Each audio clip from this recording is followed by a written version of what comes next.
Monsieur Lepage, Monsieur Crevier, Madame la principale et présidente du conseil de l'école, Madame la présidente de l'ACFAS, Madame la directrice du programme de production de l'École nationale de théâtre du Canada, chers étudiants, professeurs, collègues, employés, diplômés et retraités. Je me présente, Pierre Aubiard, je suis professeur et responsable des entretiens privilèges. Ces entretiens, autrefois nommés Conférence Augustin Frigon, ont été créés en 1981 et visent à sensibiliser la communauté polytecnicienne aux grandes innovations de l'heure. Pour cette 50e édition, nous avons le plaisir de recevoir un invité de marque, M. Robert Lepage.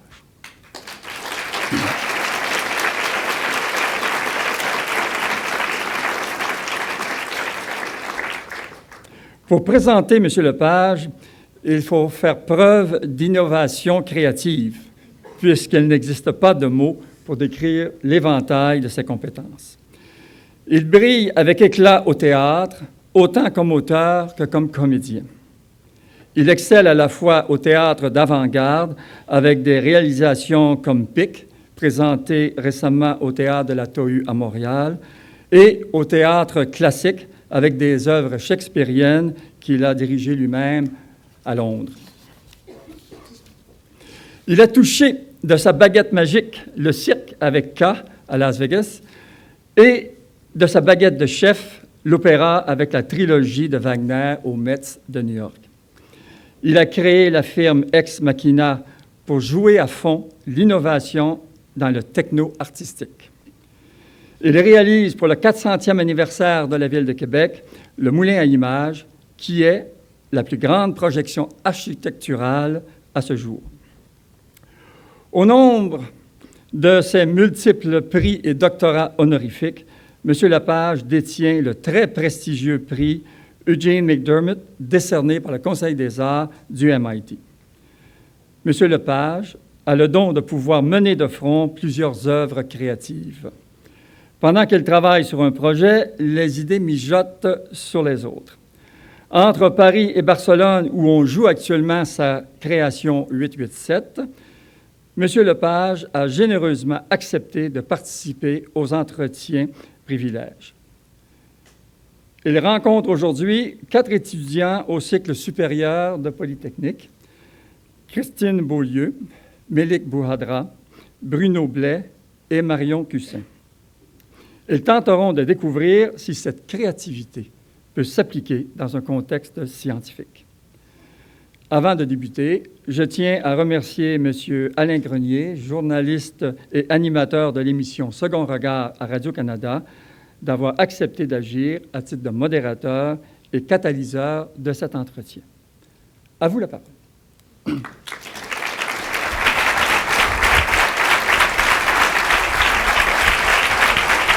Merci.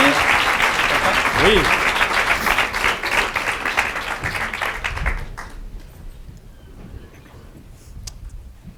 Bon. Il y en a qui doivent dire, qu'est-ce que le gars de Second Regard vient faire à Polytechnique? C'est un animateur inspiré. Oui, c'est ça. Je ne sais pas ce que je fais ici, mais j'ai dit oui tout de suite, ou à peu près. Je trouvais ça très agréable. Écoutez, on a en principe construit quelque chose, on fait tout le temps ça. Quand on fait des événements comme ça, là, on crée des blocs. 1 bloc, 2 blocs, 3 blocs, puis on dit, OK, 15 minutes chaque bloc. Puis c'est très, très rassurant, c'est commode. On met des choses dans les boîtes, puis on ferme la boîte, puis on dit, OK, ça, c'est réglé. Puis on oublie, cette idée-là, elle va dans la boîte 2 ou encore dans la boîte 3. Puis on se dit, à la fin, là, on va faire la boîte 1 plus 1 plus 1, ça va faire 3, on va être content, on fait une conclusion, tout le monde va être content. Sauf que ça va exactement dans le sens contraire, je pense, du thème qui nous intéresse aujourd'hui, c'est-à-dire le processus de création. Alors, c'était pas très créatif, notre truc, probablement, de faire ça très, très linéaire. Puis je me suis dit que de toute façon, Robert allait sûrement défaire ça. Et puis aussi, nos 4 étudiants allaient avoir un malin plaisir à intervenir à tout bout de champ. Alors, ce que je vous dis, c'est tant mieux si nos petites boîtes explosent, parce que dans le fond, c'est un moment qui vous appartient, à vous aussi. Je vous le dis sincèrement, je pense qu'on est très chanceux d'avoir Robert Lepage avec nous pour discuter de ce sujet-là. Alors, manquez pas le train, sautez dessus. Il y a des questions prévues. J'ai des mots, j'ai plein de mots, mais ça ne me dérange pas si les mots changent d'ordre. Alors, je pense que ça va être très agréable. Le sujet est passionnant. Puis on a le meilleur invité du monde pour faire une chose comme celle-là. Vous êtes d'accord, M. Lepage? Je suis le meilleur invité du monde. Non, mais on va casser des petites boîtes. Bien sûr, bien sûr. Ça vous va. Je voulais vous dire une chose aussi, parce que quand on m'a parlé de processus de création, je me suis dit, c'est drôle, parce que depuis que j'étais tout petit, on me disait, tu sais, la créativité, l'inspiration, tu l'as ou tu ne l'as pas. Tu l'as ou tu ne l'as pas. C'est comme le génie dans la bouteille, il est dedans ou il n'est pas dedans. Puis si tu es dans le domaine des arts et que le génie n'est pas dans la bouteille, il faut que tu te trouves un autre job. C'est un petit peu plus compliqué que ça, je pense, le processus de création. Ça se peut-tu? Oui, pas mal plus compliqué que ça, mais en même temps beaucoup plus simple aussi. Ça dépend comment on regarde ça, comment on regarde la chose. Les gens souvent imaginent que le genre de projet assez complexe qu'on fait parfois, sur lequel on s'aventure chez Ex Machina, les gens pensent qu'il y a beaucoup de planification, qu'on est assis, puis qu'il y a beaucoup de calculs, puis il y a beaucoup de... Bon, oui, il y a la réunion de production, il y a tout ça, mais c'est d'abord avant tout un jeu, hein? C'est-à-dire qu'il y a un aspect ludique à ce qu'on fait, qui peut se retrouver, pas juste dans le monde des arts, qui peut se retrouver dans le monde de la science, dans le monde du génie civil, dans toutes sortes de domaines. L'idée, c'est que les gens sont beaucoup plus créatifs et beaucoup plus aptes à trouver des solutions à des problèmes complexes, à des situations complexes, quand ils sont en état de jeu. Quand je parle en état de jeu, là, je ne parle pas du jeu d'un comédien, je parle dans l'idée qu'on se fait un jeu. Là, il y a des règles. C'est quoi les règles? Bon, OK, c'est ça les règles. Si c'est ça les règles, à ce moment-là, le contexte, c'est obligé, ça va être ça. OK, puis à un moment donné, on finit par, dans ce jeu-là, dans un esprit ludique, on finit par trouver des solutions très, très efficaces à des problèmes très concrets, très graves parfois. Donc, ça dépend comment on voit les choses. Moi c'est pas que je ne prends pas mon métier au sérieux, je le prends au sérieux, mais à chaque fois qu'on se fait offrir un défi, que ça soit monter la tétralogie de Wagner au Met, j'essaie toujours de voir qu'est-ce qui va être le fun dans ça, qu'est-ce qui va être ludique dans ça pour moi, ma compagnie, pour mon équipe. Quels vont être les défis, qu'est-ce qui va nous amener sur des sentiers où on n'est jamais allé. Et chez nous, souvent, on évite les recettes. Hein? Souvent, les gens disent, tu as trouvé ta recette, là, donc tu vas appliquer ta recette à ça. Au principe des boîtes. C'est ça. C'est pas vrai. C'est-à-dire que même ça, moi, ça m'ennuie un peu.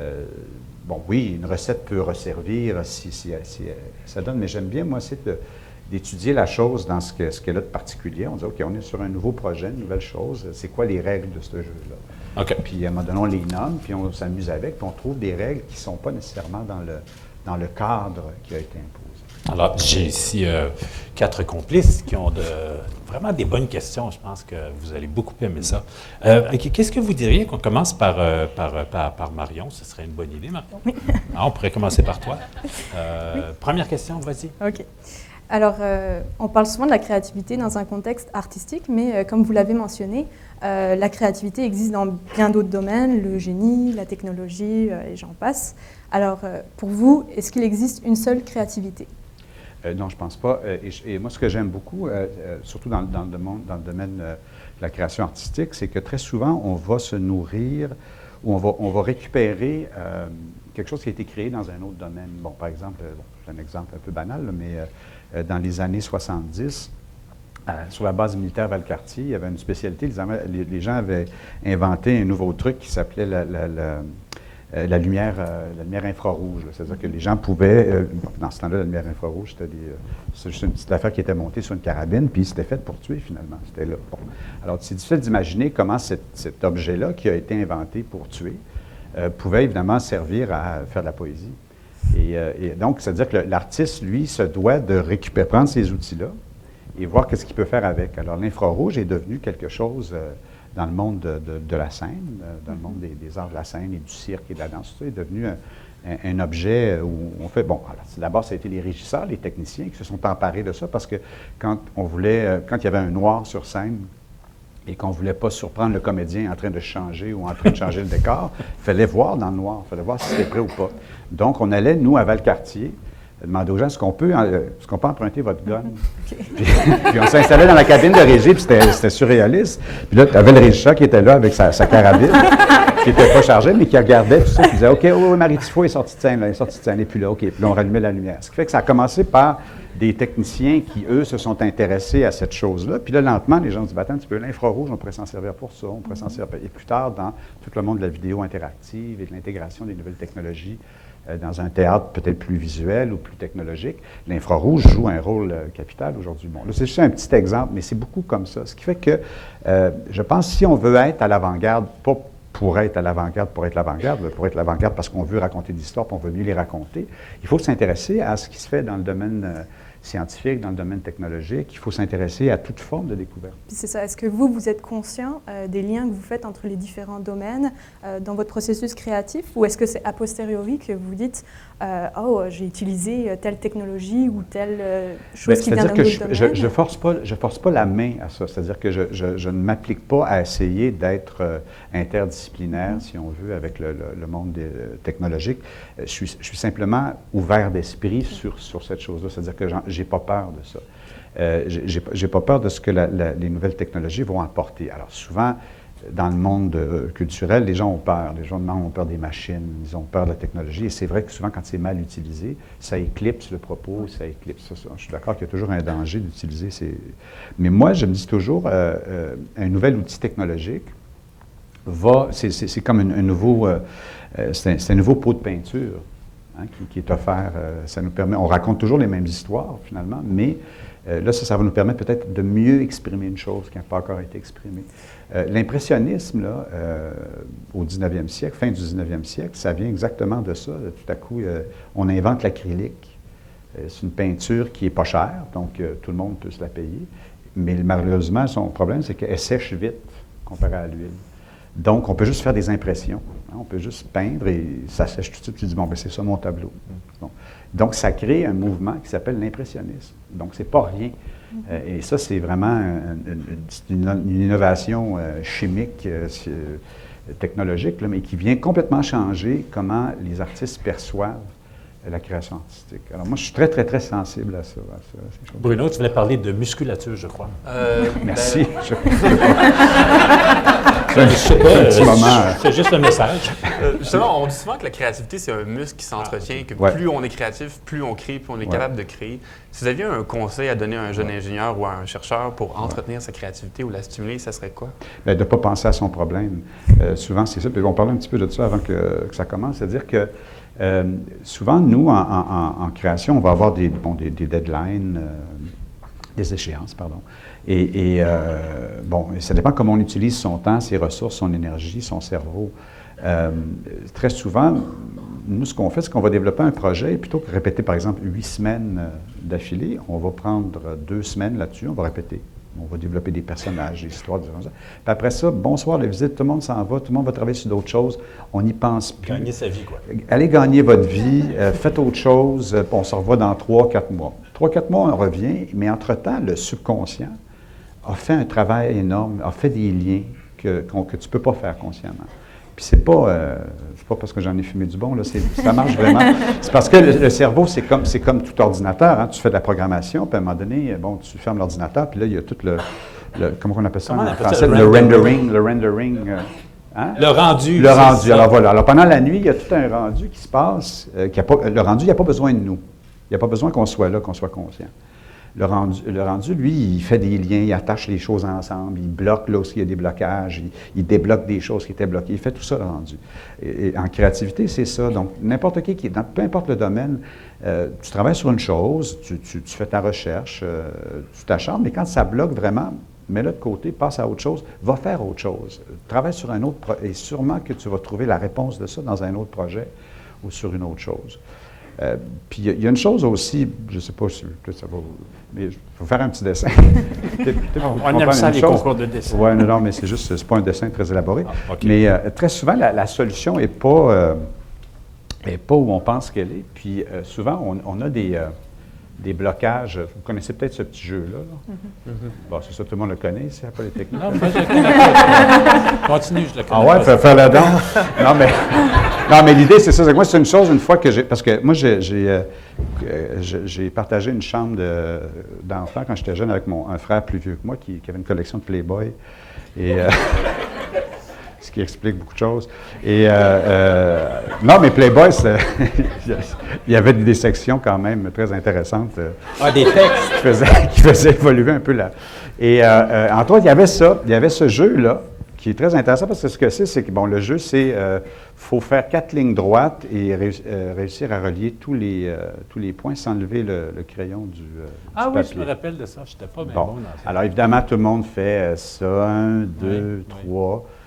Non, c'est 4. 1, 2. Ouais, c'est ça. Il y a toujours un point qui ne marche pas. Il y a toujours une affaire qui ne marche pas. Bon, quand la réponse de ça, c'est que tu fais ça, tu fais ça, tu fais ça, tu fais ça, tu fais ça. Bon, c'est ça. OK, bon. Mon Dieu, c'est vieux, ça. Pourtant, j'aurais dû relire mes Playboy. Bon, donc ça, mais c'est niaiseux comme jeu, mais c'est juste dire qu'on s'est imposé une règle qui n'existait pas, qui était de sortir du cadre. Hein, donc, dans les règles de ce jeu-là, ça n'a jamais été dit qu'on n'avait pas le droit de sortir. Mais on a respecté toutes les autres règles. Et souvent, c'est ça. Souvent, en création artistique et sûrement en création ou en recherche ou en développement de projets, que ce soit un projet d'ingénierie ou architectural ou scientifique, c'est souvent ça. On est devant un problème et on met des... Oui, il y a des règles, il y a des barrières, il y a des cadres, il y a des choses qui nous empêchent, mais il y a des choses qui ne nous empêchent pas. C'est des choses que des règles qu'on invente qui ne sont pas là. Il faut être capable, ça, de bien les nommer et de bien trouver. Là, ça, c'est moi qui impose ça, cette chose. Ça veut dire qu'il y a une ouverture, là, il y a une porte d'entrée. Donc, c'est une façon de voir les choses, mais ça, moi, j'essaie toujours je l'impose, cette chose-là, quand on travaille. Ça t'ouvre la porte en titi, hein? Parce que si tu veux parler de Souvent, contraintes, là, c'est le bon tantôt, moment. vous avez parlé beaucoup des règles du jeu. Puis Ouais. dans beaucoup de vos projets, il y a des contraintes matérielles ou logistiques Ouais. qui sont assez fortes. Si on peut penser, par exemple, au moulin à images, où vraiment les contraintes, ce sont les silos, puis on dirait que tout est construit autour de ça. Ouais. Je voulais savoir à quelle étape du processus de création ces contraintes-là interviennent. Est-ce qu'elles sont présentes dès le début ou c'est quelque chose que vous lancez?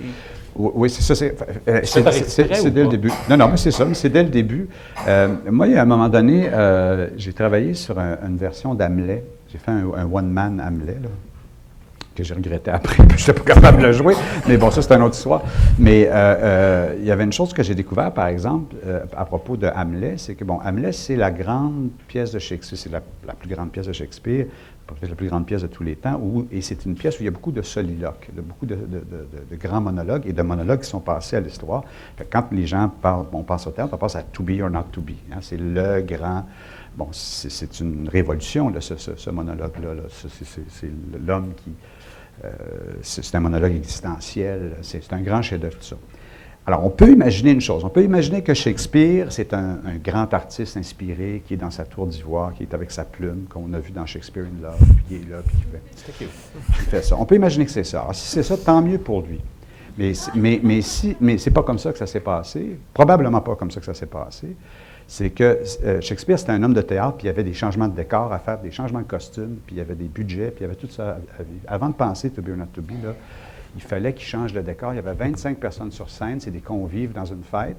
Puis après ça, tout ce monde-là est se changer, puis s'habiller en soldat, parce que là, il y a les soldats de Fortinbras qu'il faut qu'ils rentrent. Bon, alors qu'est-ce que je fais? Alors là, OK, on va mettre un rideau, puis là, qui c'est qui est libre? Bon, Hamlet, OK, t'es libre. Bon, dans ton personnage, t'es où? Dans ta courbe psychologique, là, t'es là.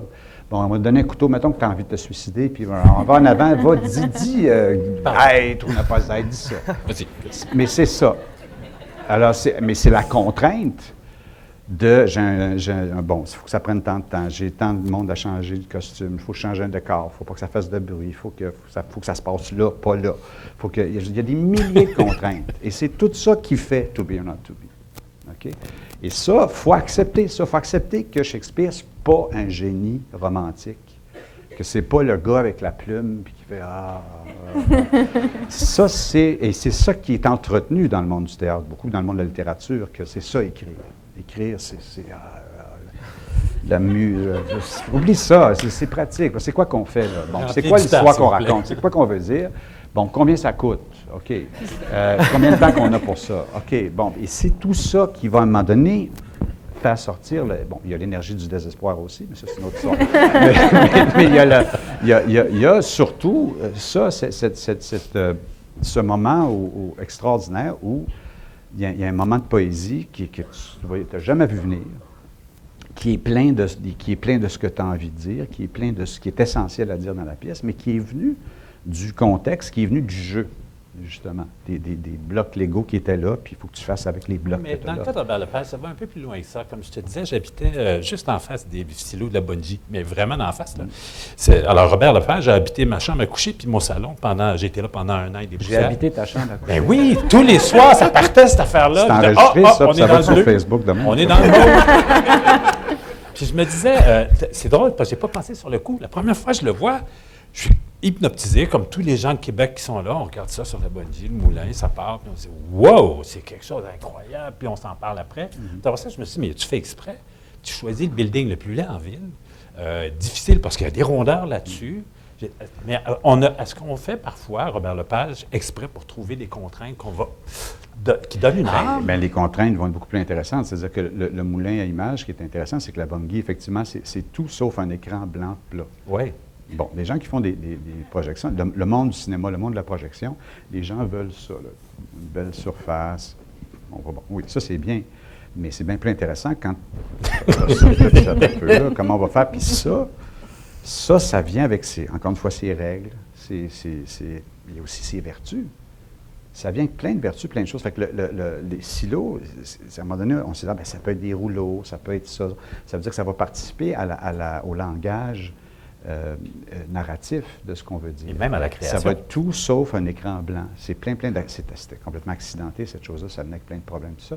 Ce qui fait que ce qu'on a fait, c'est qu'on avait des milliers et des milliers d'images de Québec 400 ans. Il y en a de l'image, là. Il y a de la vidéo, il y a de la diapo, il y a de la carte postale 2D, il y a tout, là.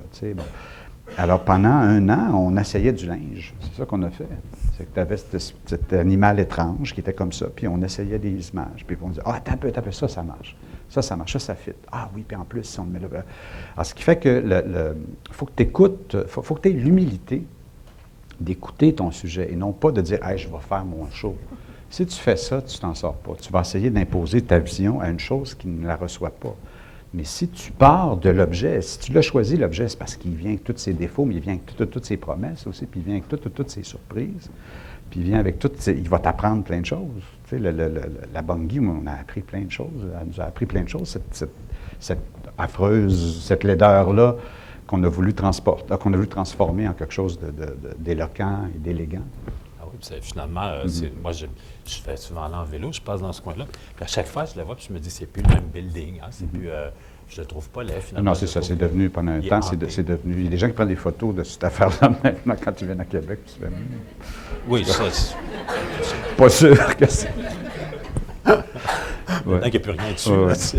Marianne, tu voulais poser une question? Oui. Oui, j'en ai.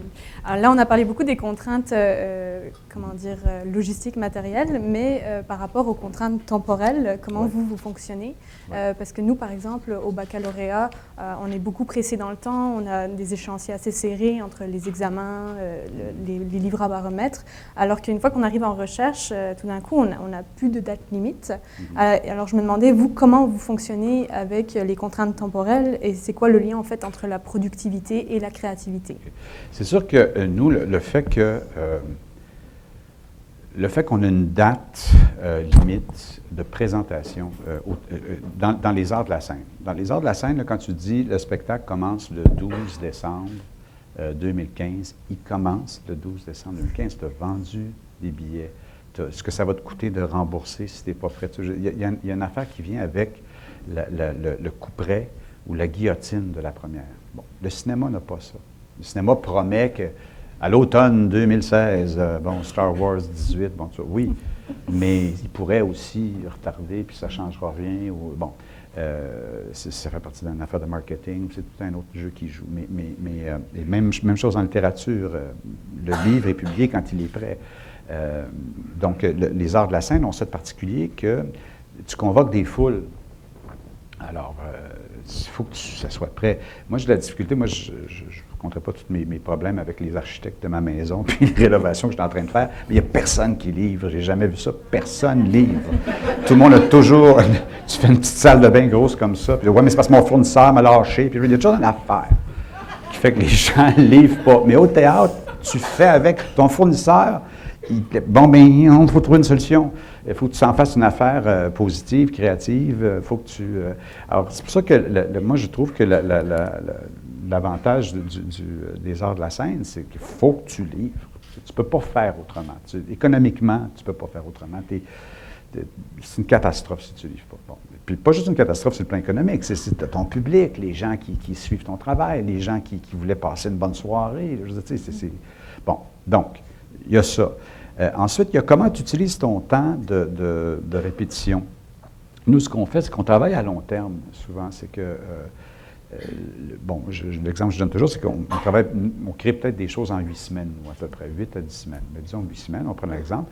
Alors, au TNM, ou à la Comédie Française en France, ils ont 8 semaines, les autres aussi, et ils prennent les 8 semaines, d'un bout à l'autre. Et ils répètent. Mais personne n'a de recul, personne...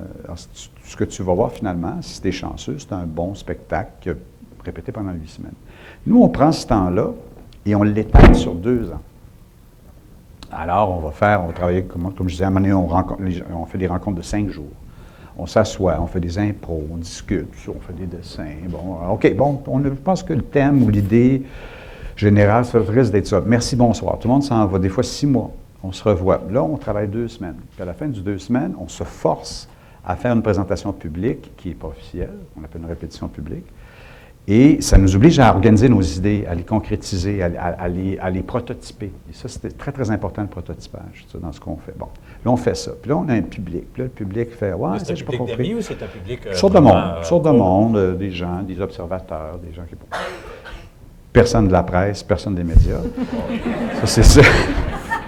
Mais on prototype les choses, et on prototype l'écriture, tout est bon. Et on fait ça. Puis là, les gens font, vous ne vous rendez pas compte, mais votre spectacle, là, il ne raconte pas ce que vous dites qu'il raconte, il raconte ça. Puis on fait, ah ouais. OK, bien allons voir là. Ça a l'air que le show s'en va vers là. Puis on va voir. Puis on fait, ben oui. Puis là, alors, on repart. Là, après ça, 3 mois plus tard, on se revoit. Là, on va travailler 3 semaines. Puis là, on va faire encore une répétition publique, 2 répétitions publiques. Et on prototype. Là, les prototypes deviennent des versions plus officielles des choses. Tout à coup, le mobilier, c'est le vrai mobilier. Le décor, il trouve sa forme, pas finale, mais il trouve une forme avec laquelle on va composer avec longtemps. Le vocabulaire narratif, le vocabulaire visuel, toutes ces choses-là se trouvent. Bon. Puis en tout cas, je ne ferai pas le détail de tous nos horaires de répétition, mais sur 2 ans, on va étaler le temps comme ça. Et ce fameux rendering-là, ce temps de rendu, c'est ça, lui, il est très important. Je veux dire, il y a plein d'idées de personnages qui sont pas liés, de choses qui sont en suspens, de problématiques qui n'ont pas été solutionnées, et on ne s'attarde pas à ça. On les laisse flottantes. Et à un moment donné, après quelques mois, tout à coup, je reçois un appel, quelqu'un qui dit « Écoute, je suis à telle place, là, je viens de voir telle chose, puis le lien, il est là. » Puis tu dis « Ben oui, pourquoi on n'y a pas pensé? OK, on fait ça. » C'est la conception de Robert Lepage, elle a l'air d'être organique. Hein? Ça a l'air d'être... C'est pas ben, un texte qu'on va apprendre puis on va le livrer. Non, c'est ça. C'est aussi parce qu'on est dans un monde de création, donc aussi les comédiens écrivent leurs propres textes puis ils font leurs propres choses. Mais on a aussi un système à l'intérieur d'Ex Machina qui fait qu'on répète que le matin et le soir. On ne répète pas l'après-midi. À cause d'une affaire organique qui est l'énergie créatrice. Bon, encore une fois, le monde pense qu'on en fait. C'est comme au Vatican, ils font ça aussi. Ah, tu vois, le Vatican? Vous êtes beaucoup plus proche de cet univers-là que tu l'imagines. Oui, peut-être. Mais l'idée, c'est que le matin, les idées sont là.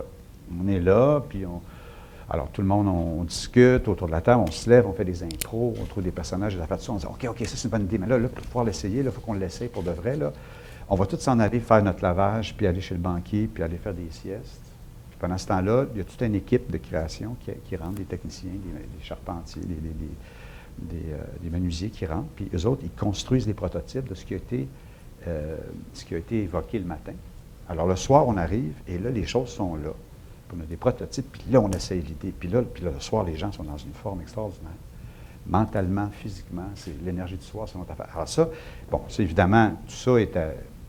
c'est sûr que tout ça est théorique, parce que moi, c'est comme ça que je le sens. L'après-midi, je ne vaux rien, puis je me rends compte qu'en création, les gens ne valent rien l'après-midi. L'après-midi, tu digères. Le lunch, oublie ça. En tout cas, en création, oublie ça. Alors, c'est sûr que c'est un système qui est très... Il faut accepter de vivre comme ça. Fait que les gens viennent un peu partout dans le monde, viennent travailler à Québec.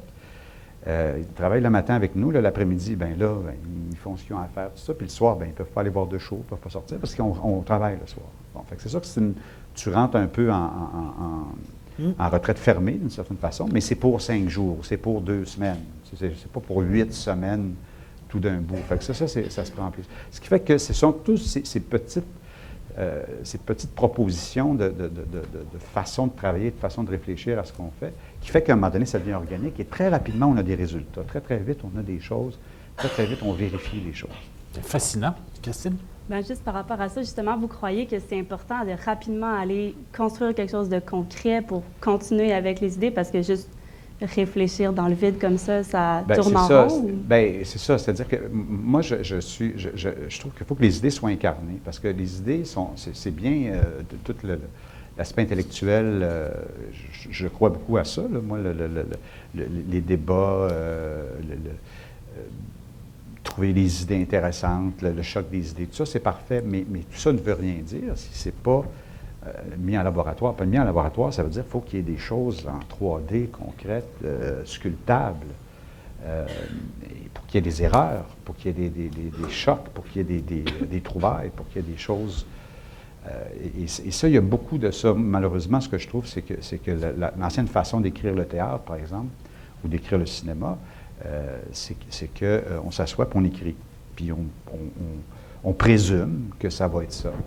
Puis on présume qu'il ne fera pas froid ce jour-là, puis que ça ne pèsera pas une tonne, puis que ça ne coûtera pas cher. On présume de plein d'affaires qu'on ne sait pas. Et ensuite, on vient pour le faire, puis bon, ça n'a pas marché. Bien, finalement, on n'a pas pensé à ça. Moi, je dis, faisons-le, on est là. Il y a un public, qu'est-ce qu'on dit? C'est quoi qu'on dit? Comment on le fait? Tu rentres quand, toi? Qu'est-ce que tu portes comme costume? Ça? C'est tout croche, c'est n'importe quoi, mais on le fait. Et tu le fais, puis même si ça fait juste 2 semaines que tu développes ton idée, puis ça, il y a des valeurs dans ce que tu as présenté qui sont solides, qui sont là, puis ça, tu les gardes. Puis tu travailles autour de ça, puis il y a des choses des idées à moitié cuites, qui sèchent, puis qui tombent tout seuls. Puis là, bon, tu les oublies, puis ils font de l'humus, pas de l'humus, mais ils font de la... tu sais, bon, puis... Les petites boules de poussière qui vont nourrir le terreau, puis éventuellement, ça va repousser d'une autre façon. Mais il faut que tu... Souvent, c'est ça, je me sens pas moi, vraiment comme un metteur en scène ou comme... Je me sens plus comme une espèce de Christophe Colomb, souvent. C'est un capitaine d'un bateau avec du monde, un équipage. Puis là, tu sais qu'il y a un continent, mais tu n'as aucune espèce d'idée de qu'est-ce qu'il y a à faire. Souvent, on embarque sur une affaire, puis je sais, moi, qu'il y a un show au bout de ça, puis je sais qu'il existe, là, le show.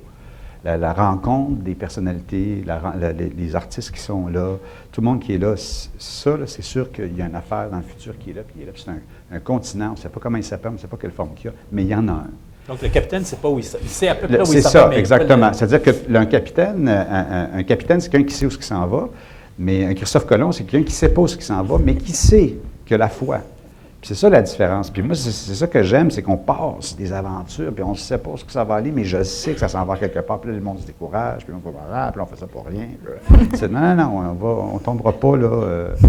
Puis à un moment donné, tu vois, tout à coup, tu commences à avoir sans exploiter trop la poétique de Christophe Colomb, mais à un moment donné, le vent il sent quelque chose. Là. Puis tu fais, t'as peu, le show est après nous parler. Là. Puis là, OK, puis la monnaie, il nous apparaît, puis on l'a dans la face.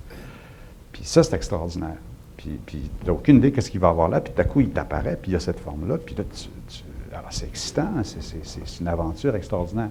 Fait que les artistes avec qui on travaille, les acteurs, sont toujours un petit peu déboussolés au début parce que c'est pas... Habitude, un metteur en scène, il fait « Toi, tu vas jouer la mère, toi, tu vas jouer le jeune premier. » Mais là, non.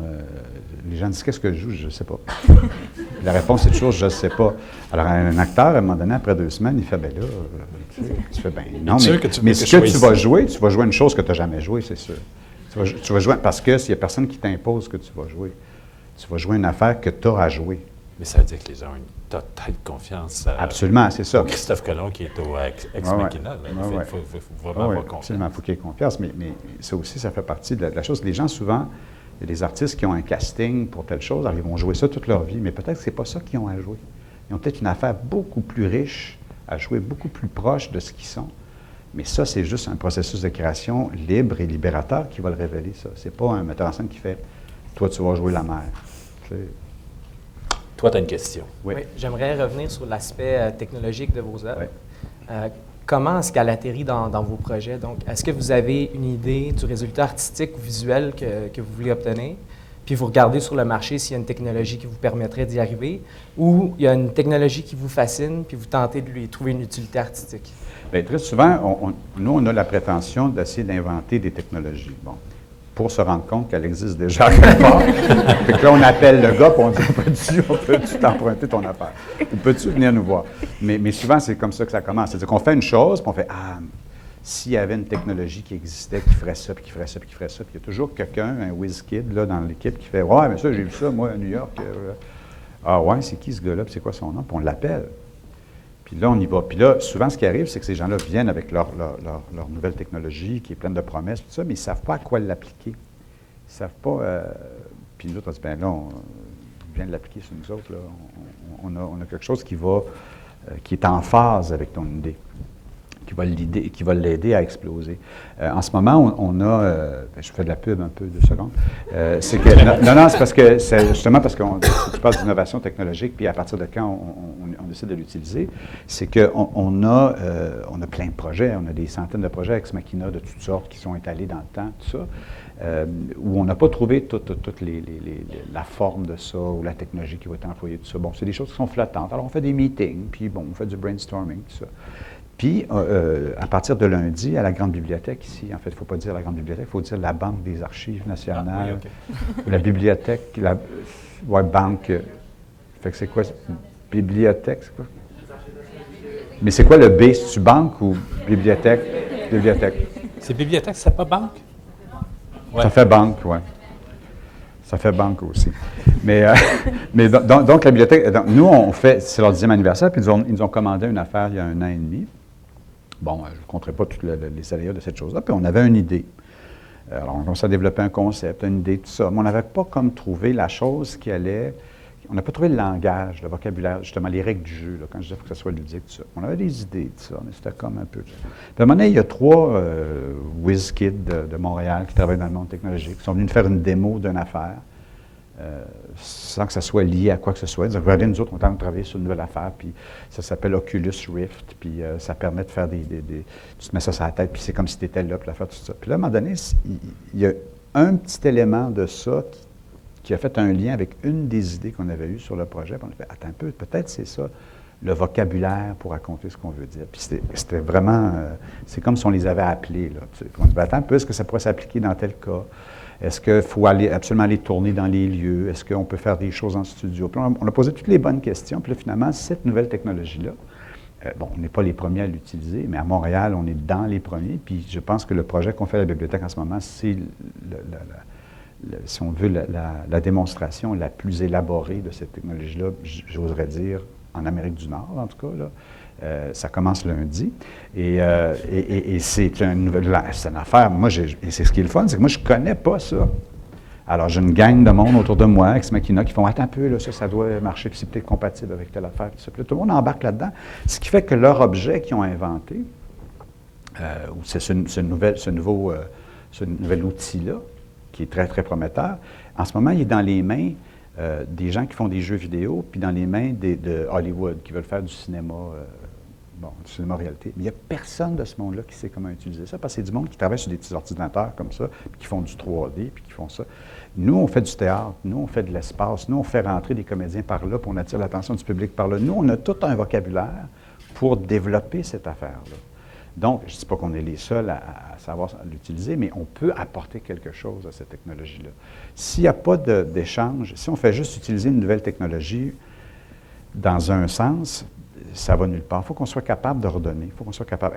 Et vraiment, on a fait 10 expériences. Les gens mettent le casque, puis vous visitez 10 bibliothèques, 10 grandes bibliothèques à travers le monde, mais aussi à travers le temps.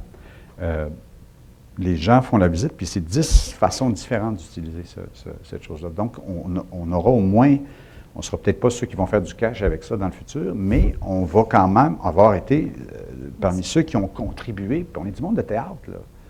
On n'est pas du monde qui travaille à Silicon Valley, mais on va avoir contribué à revirer toutes les pierres de cette affaire-là, regarder tous les défauts, les avantages, les vertus, les pièges, et ça, c'est excitant.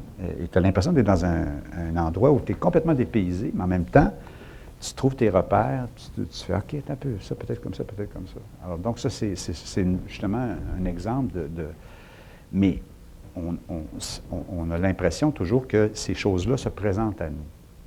Ils n'ont pas d'inverse. C'est ça. On appelle, on dit ça serait le fun si ça pouvait faire ça, mais ça n'existe pas. Puis il y a toujours quelqu'un qui va venir faire une démo ou quelqu'un qui va dire « je connais quelqu'un » ou qui va… Et là, on va s'en emparer, mais il faut que la forme soit en phase avec le fond. Christine, Bruno? Justement, tantôt vous avez dit en parlant d'Oculus Rift que c'était pas quelque chose que vous connaissiez fondamentalement, mais je me demandais à travers tout ce que vous avez vécu, tout ce que vous avez créé, est-ce que vous avez l'impression que vous avez développé une certaine expertise technique? Est-ce que vous êtes seulement encore dans l'idée ou encore vous touchez plus à la technique qu'auparavant? C'est-à-dire qu'il y a une chose assez étrange qui se passe, en tout cas dans mon cas, c'est que moi, quand j'étais au conservatoire, j'étudiais pour être comédien principalement, mais je m'intéressais beaucoup à la mise en scène, je m'intéressais beaucoup à ce que les gens en scénographie faisaient, tout ça. Bon. Puis à l'époque, quand tu faisais des cues d'éclairage, c'était une grosse machine avec des gros pitons, puis là, tu faisais ça, puis là, tu avais un grand bâton de hockey pour pouvoir montrer 10 pitons en même temps, puis bon. Puis là, tu pluguais des tout feux, puis bon, tout ça, c'est une espèce d'affaire bien compliquée. Fait que j'ai appris à faire du son, j'ai appris à faire de l'éclairage, j'ai appris à faire toutes ces choses-là, avec ces grosses affaires-là. Quand je suis sorti de l'école, les premiers spectacles que je faisais, comme j'avais une bonne connaissance de ces technologies-là, j'imposais ça dans mes spectacles, je faisais des choses, puis tout ça, mais je faisais rien de très, très original, tout ça. Et à un moment donné, l'ordinateur est arrivé dans ce monde-là, les gens se sont mis à programmer des affaires, tu n'as plus besoin de brancher ça, tu n'as plus besoin de faire ça, tu n'as plus besoin de faire rien, tout ça, et moi, je ne connais rien dans ça, je ne comprends pas ce monde-là. Le monde informatique, je ne le comprends pas du tout. Alors là, je me suis retiré de ça. Puis on dirait que ça m'a donné un recul. Puis ça me permet de travailler avec des gens qui ont des idées, justement, puis qui ont alors, je les mets au défi, comme je ne connais pas ça, je les mets au défi. Alors moi, j'ai un assistant ici qui pourrait témoigner de ça, mais je ne suis pas capable d'envoyer de email, je ne comprends pas mon iPhone, je pourris, là, je ne connais pas ça du tout. Mais pourtant, je suis dans un monde de ça. Je suis entouré de gens qui connaissent, qui vivent avec ça, qui connaissent toutes les… Et donc, je suis en dialogue avec ça, mais moi, personnellement, je ne connais pas les possibilités de ces outils-là. Donc, ça me donne un recul, on dirait, puis ça me permet de voir quand ça s'applique ou quand ça ne s'applique pas. Et souvent, les gens se moquent de moi parce que je vais dire « Ah, ce serait le fun si ça pouvait faire ça. » Les gens disent « Ça fait ça depuis des années, c'est pas vrai, tu sais pas. On va te montrer. » C'est ça. C'est ça. Non, mais c'est… Alors, ce qui fait que j'ai aucune passion, moi, pour la programmation, pour les applications. Je ne comprends rien de ça, mais vraiment rien. Mais… Je l'invite dans mon travail. Je ne suis pas rébarbatif à ce que ça peut… parce que ça vient avec toute une façon de penser puis de voir les choses. Puis, en fait, par rapport à ça, si vous avez différentes technologies dans différents projets, est-ce que vous allez changer d'équipe pour chaque projet pour aller chercher les spécialistes d'une telle technologie ou vous avez plutôt une même équipe qui… Bien, c'est-à-dire un peu des deux. C'est-à-dire qu'on a chez Ex Machina des gens de base qui sont plus des généralistes, si on veut, dans ces domaines-là. On a des gens qui sont des cracks en informatique, on a des gens qui sont des inventeurs, on a tous ces gens-là qui vont pouvoir appliquer, ils vont pouvoir mettre leur connaissance au service de à peu près n'importe quoi, mais qui vont aller chercher les bonnes personnes. Alors, il y a des gens par projet qu'on va aller chercher qui sont des spécialistes dans ça ou dans ça. Ce qui fait que ce qui est passionnant, c'est que dans les dernières 20 ou 25 années, sur des projets de théâtre, on a travaillé avec des spécialistes en ergonométrie, des gens en modélisation 3D, des gens on se retrouve avec des spécialistes dans les domaines souvent, on travaille beaucoup avec des gens qui travaillent en éclairage, mais pas nécessairement comment on dit ça donc? Ceux qui font l'étude de la lumière, là, du photon, en photonique. Alors, ce qui fait qu'on a, chez nous, la personne normalement qui serait responsable de tout ce qui s'appelle éclairage est devenue une personne en photonique. Parce que la personne est spécialiste, pas juste de focusser un spot sur un comédien, mais de toute l'étude des fréquences ultraviolettes, infrarouges, qui maintenant commande toutes les… Alors, cette personne-là est une spécialiste en photonique, qui, elle, ne pensait jamais travailler dans le monde culturel, elle n'avait jamais fait le lien, mais qui maintenant travaille chez nous. Bon. Donc, il y a beaucoup de gens comme ça qui se retrouvent dans un domaine où ils ne pensaient pas se retrouver, parce qu'ils ne pensaient pas qu'il y aurait de lien ou qu'il y aurait de… Mélic? Oui, je vais changer un peu de registre. dans le monde de la recherche, on est confronté à une certaine barrière de communication en raison du bagage scientifique qui est requis afin d'apprécier ce qu'on fait, dans le fond, les retombées d'une nouvelle technologie. Ça met l'emphase sur la vulgarisation scientifique. Donc, on a besoin de vulgariser afin de partager des découvertes. À ma connaissance, il n'y a pas vraiment l'homologue de vulgarisation en art. C'est plutôt du storytelling, donc l'art de raconter une histoire. Donc, on dit de vous que vous êtes un excellent conteur d'histoire. À quel point est-ce que cet aspect de communication s'intègre dans votre démarche créative? Bien, c'est-à-dire qu'au départ, n'importe qui étudie en théâtre ou dans les arts de la scène ne se voit pas comme un conteur. C'est plus tard qu'on réalise que c'est ça qu'on fait, que le fondement de ce qu'on fait, c'est qu'on raconte des histoires. Moi, ça a pris du temps avant de comprendre ça. Je voulais faire de la TV, je voulais faire du cinéma, je voulais être acteur, je voulais tout être sauf quelqu'un qui raconte.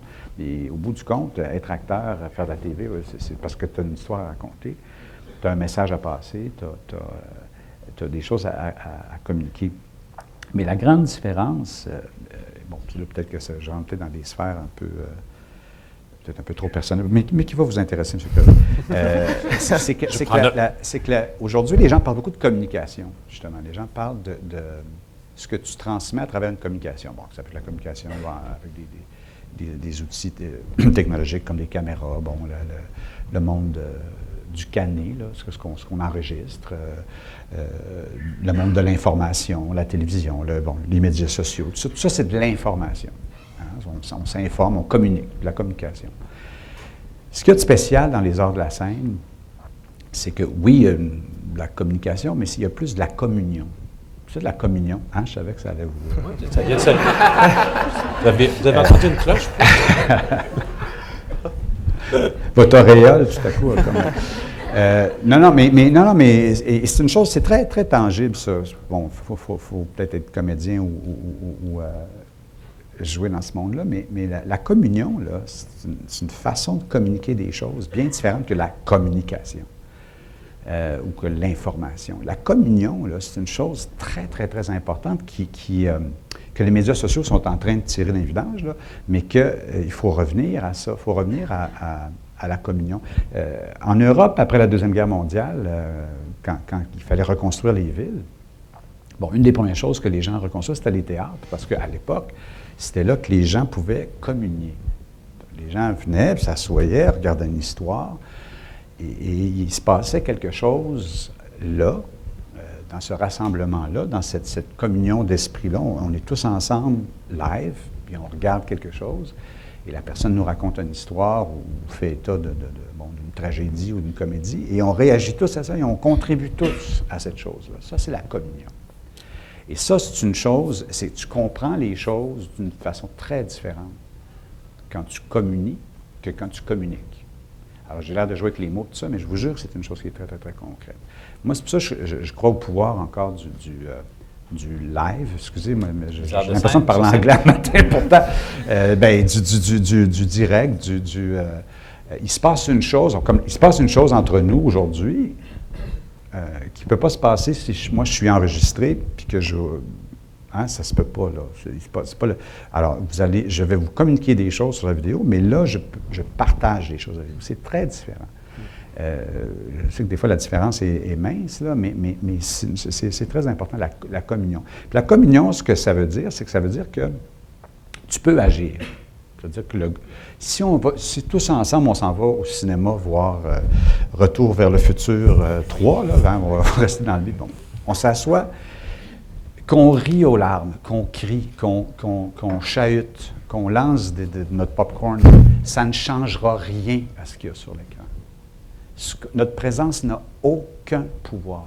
Elle ne peut changer rien, c'est stérile.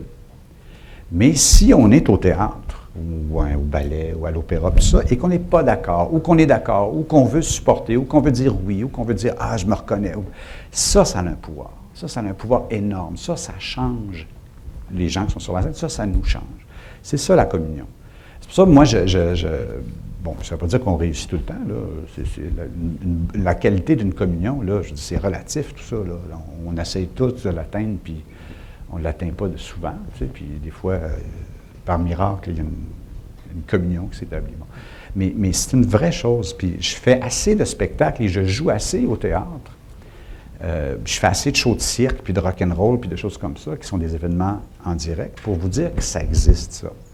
On n'a pas de d'ailleurs, brièvement, parce qu'on veut pouvoir prendre des questions de la salle. Justement, ça me fait penser à quelque chose que vous avez dit lors d'une entrevue au MIT, comme quoi vous faites confiance à l'intelligence de l'audience. Ouais.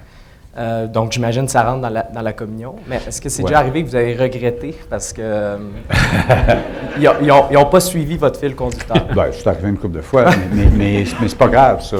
Donc, ça veut dire que c'est moi qui n'étais pas dans la bonne track. Mais ce que tu dis par rapport à l'intelligence du spectateur, c'est que moi, je suis quand même témoin privilégié du milieu, mettons, je dis théâtral, mais ça peut être le milieu du spectacle en général. Et les gens méprisent le public.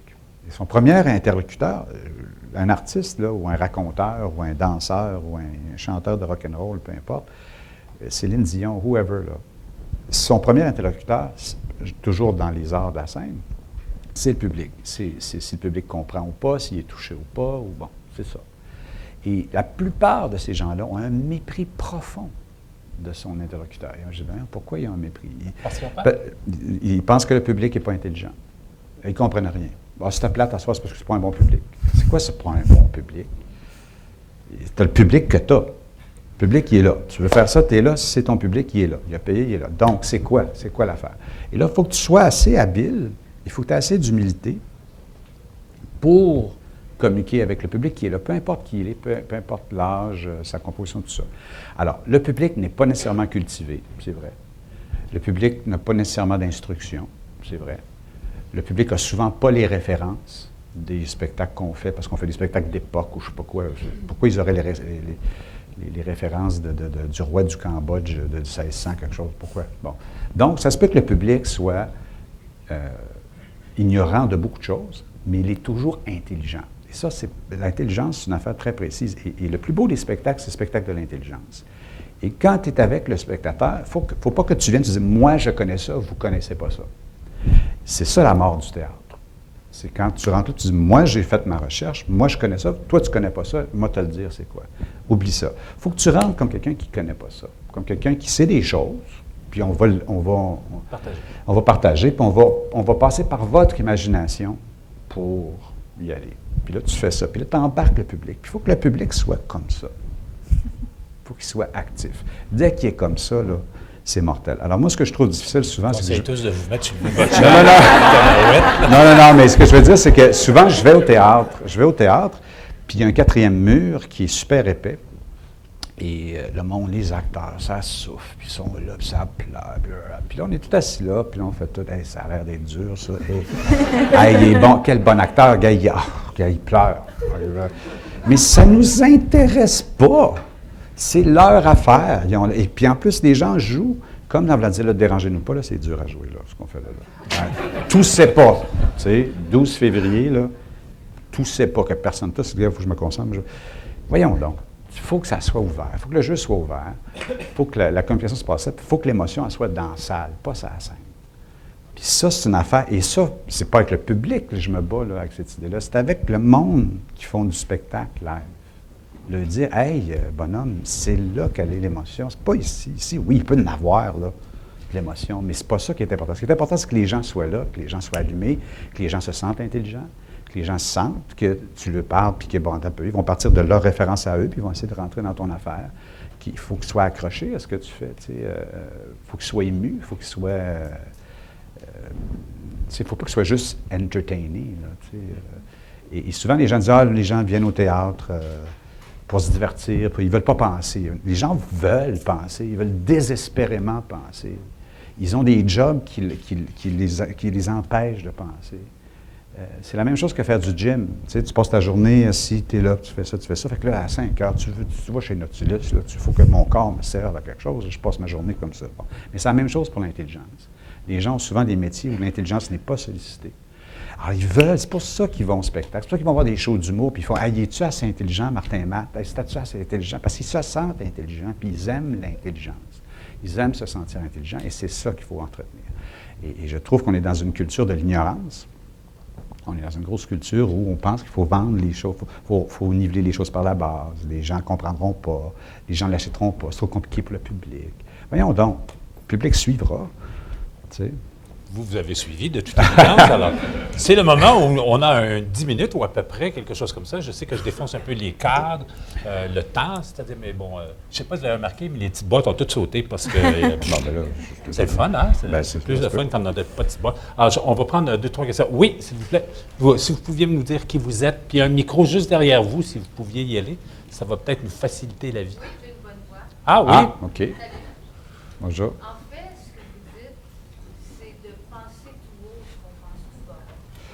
Oui, d'une certaine façon, mais en même temps, c'est pas parce qu'on a la liberté d'expression qu'il faut absolument dire tout ce qu'on pense, tout ce qu'on dit. Quand vous parlez de Martin et Matt, ouais. ils pensent tout haut ce qu'ils pensent tout bas. Oui, sauf que Martin a quand même, c'est un artiste, hein, il fait le choix de ce qu'il dit. Il fait des choix, c'est ça. Écrire, créer, c'est choisir. Il faut que tu choisisses les bonnes choses, il faut que tu sois habile. C'est pas juste dire ce que tu penses, c'est dire ce que tu penses en présence de gens. Et c'est ça. C'est ça. C'est ça. Mais de ne pas avoir peur c'est ça. Mais c'est un art, l'art de l'écriture, de la communication, des idées. Oui. Qu'est-ce qui vous anime en ce moment? Qu'est-ce qui vous stimule? Oui, c'est ça. Nous, on vous entend ici, mais en arrière, on ne vous entend pas. Vous demandez à Robert qu'est-ce qui l'anime actuellement, c'est ça? Mon Dieu, il y a tellement de choses. Il y a beaucoup de choses, mais disons qu'en ce moment, ça faisait longtemps que moi, je n'étais pas monté sur scène. Là. Je fais beaucoup de mise en scène, puis je fais jouer beaucoup les autres, mais puis là, je suis en tournée. Je n'ai pas l'air de ça, mais je suis en Europe en ce moment en tournée. Non, mais depuis le mois d'août, je suis en tournée en Europe, puis je fais quelques petits allers-retours au Québec. Alors, ce qui fait qu'en ce moment, je joue et je redécouvre à 57 ans la scène, parce que ça faisait depuis peut-être 8 ans, je pense que je n'avais pas joué, tout ça, puis je redécouvre les vertus de ça. Puis ça m'allume bien gros, puis ça me donne le goût de... Puis le spectacle que je fais présentement, 8-8-7, bon, c'est un spectacle de théâtre, mais c'est un spectacle où c'est de l'autofiction, c'est-à-dire où je me cache pas derrière aucun personnage. C'est moi, je joue moi, là. Je parle au public directement. Et ça, c'est ce qui m'allume en ce moment, c'est d'être capable de se raconter, puis d'être capable de faire du théâtre avec quelque chose qui n'est pas du théâtre. Bon, c'est un peu d'être capable d'être en situation dramatique, tout ça, mais en même temps de parler au public, puis de leur faire confiance, de leur dire, bien là, je suis dans telle place.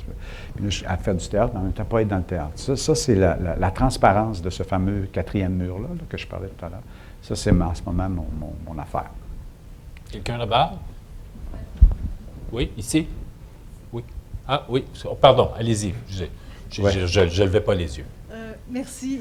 La salle est remplie de jeunes ingénieurs qui construisent le monde qu'on habite demain. Mm-hmm. Quelles seraient, et se ressentent évidemment énormément les contraintes de leur métier, inhérentes à leur métier. Quelles sont votre recommandation pour les aider à dépasser ces contraintes-là dans leur métier futur? Oubliez tout ce que vos profs vous ont appris.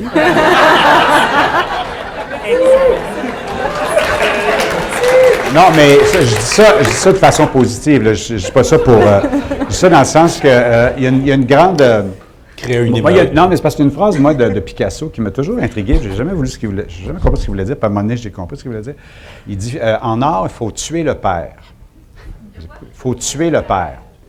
Puis bon, puis ça a l'air qu'il disait plus que ça. Il faut tuer le père, il faut le manger, là, mais ça, c'est notre affaire.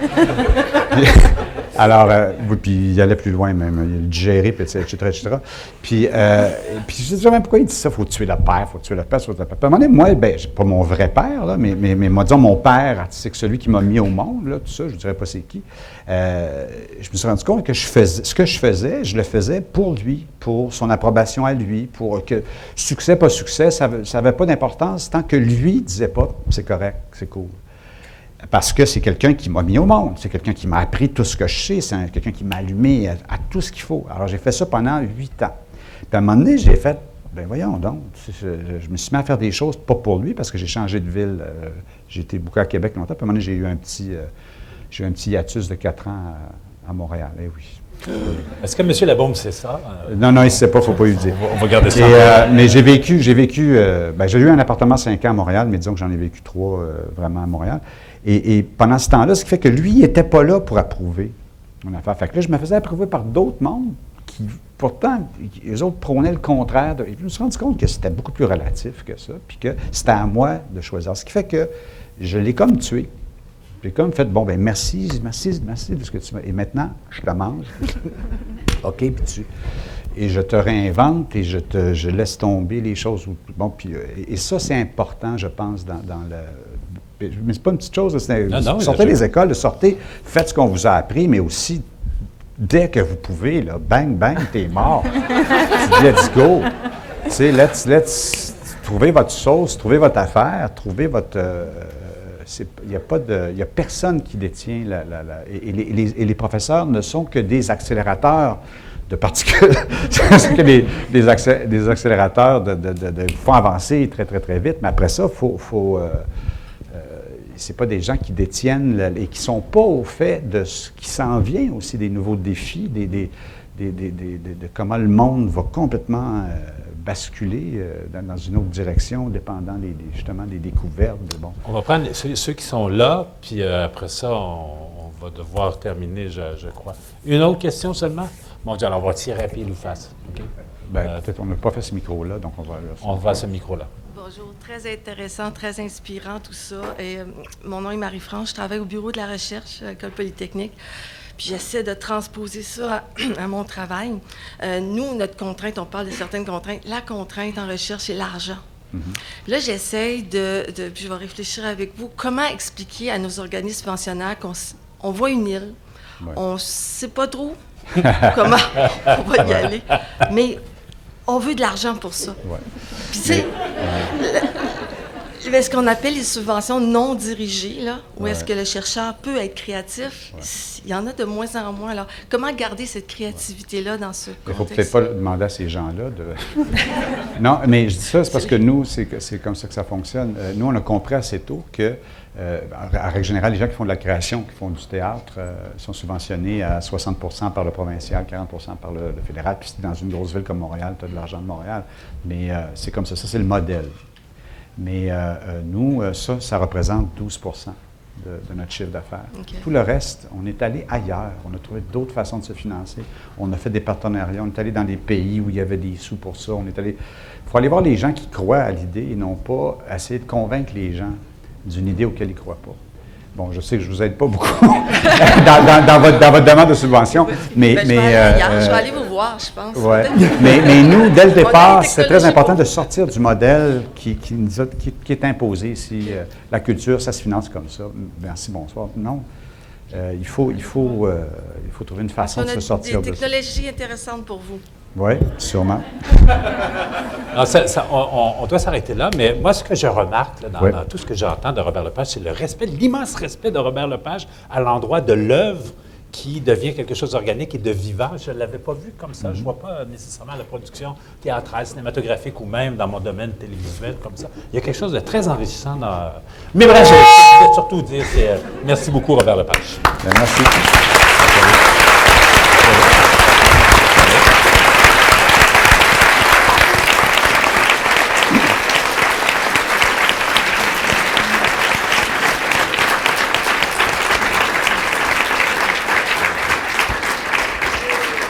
Alors, malheureusement, il y a des professeurs qui attendent leurs étudiants. Donc, en mon nom personnel et au nom de Polytechnique, je tiens à vous remercier sincèrement, M. Lepage, pour votre visite d'aujourd'hui. On sait que vos horaires sont très serrés et que vous ayez accepté de faire le petit saut à Montréal entre Paris et Barcelone. On en est tout à fait honorés et merci beaucoup. Votre passage à Polytechnique, c'est sûr, en aura certainement marqué plus d'un et inspirera sans doute nos étudiants dans leurs travaux de recherche et aussi notre personnel qui cherche des fonds de recherche à gauche et à droite. Merci également à M. Crevier, qui a mené l'entretien avec beaucoup de professionnalisme, de profondeur et de dynamisme, ainsi que les étudiants qui ont fait un travail de réflexion remarquable sur la créativité. Donc, Christine Beaulieu, Mélik Bouhadra, Bruno Blais et Marianne Cossin. Merci. Un grand merci à tous ces étudiants. Je ne peux terminer sans mentionner la part considérable de Mme Magali Merkeski, qui est chargée d'enseignement au département de mathématiques et de génie industriel et également enseignante à l'École nationale de théâtre du Canada.